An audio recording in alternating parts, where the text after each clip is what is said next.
Alam mo bang may purpose ang buhay mo?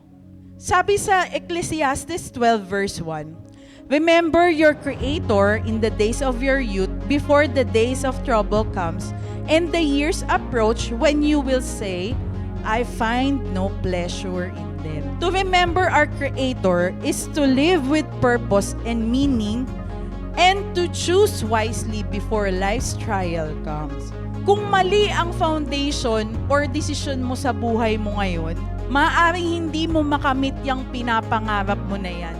Solomon, the wisest man, tells us to focus on God. Why? Because our choices now shape the rest of our lives. Ang pinaka-main goal ko noon sa buhay ay maging happy. Happiness is based on happenings.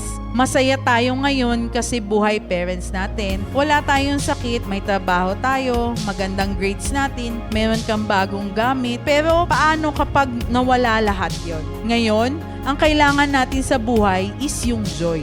Joy is from within. Hindi siya apektado ng circumstances and situation. At yung joy na yon ay matatagpuan lang natin kay Lord Jesus Christ. Joy, kasi kahit nasa midst ka ng mga pagsubok, meron ka pa ring peace. The only one who can complete your heart is the one who created you.